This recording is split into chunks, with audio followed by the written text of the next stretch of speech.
BCY chief Ramachandra Yadav ఆరోగ్య పరిస్థితి క్షీణించింది. బీసీలకు రాష్ట్ర ప్రభుత్వం ఇచ్చిన హామీలను నెరవేర్చారని డిమాండ్ చేస్తూ ఆయన చేస్తున్న ఆమరణ నిరాహార దీక్ష 3 రోజుకు చేరుకుంది.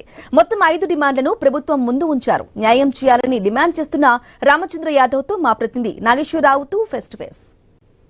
బీసీవై పార్టీ అధ్యక్షుడు రామచంద్ర యాదవ్ బీసీల ధర్మ దీక్ష అయితే ప్రారంభించి 3 రోజులు అవుతుంది. ఈ తరుణంలో ఆయన ఆరోగ్య పరిస్థితి కూడా క్షీణించుతున్న పరిస్థితి ఉంది. అయితే దీనికి సంబంధించి ఏదైతే బీసీలకు సంబంధించిన 5 అంశాలను ఆయన నెరవేర్చాలని ఆయన ప్రస్తుతం 4-5 నెలలుగా కూడా డిమాండ్ చేస్తూ ముఖ్యమంత్రి చంద్రబాబు కూడా ఒక లేఖ రాయడం జరిగింది. ఈ అంశం మీద ఇప్పటి వరకు కూడా ప్రభుత్వం నుంచి ఎలాంటి స్పందన రాకపోవడంతో ఆయన బీసీలు డిమాండ్లు నెరవేర్చాలని ప్రధానంగా ఆయన ధర్మదీక్ష చేపట్టిన పరిస్థితి అయితే ఉంది. ఈ ధర్మదీక్ష ఎలా కొనసాగుతుంది ఏంటి అనే అంశంపై రామచంద్రరావు గారిని అడిగి తెలుసుకునే ప్రయత్నం చేద్దాం. సార్ చెప్పండి, ఇప్పటి వరకు ప్రభుత్వం నుంచి ఈ రోజు 3 రోజులు అవుతుంది, మీ ఆరోగ్యం క్షీణిస్తున్న పరిస్థితి కూడా ఉంది, ఇప్పటికిప్పుడు ఎక్కిస్తానని కూడా డాక్టర్లు చెప్పారు, దానికి మీరు నివేదించారు. అయితే ప్రభుత్వం నుంచి ఇప్పటి వరకు ఎలాంటి స్పందన వచ్చిందా? ఒకవేళ ప్రభుత్వం నుంచి స్పందన రాకపోతే ఏంటి మీ కార్యాచరణ?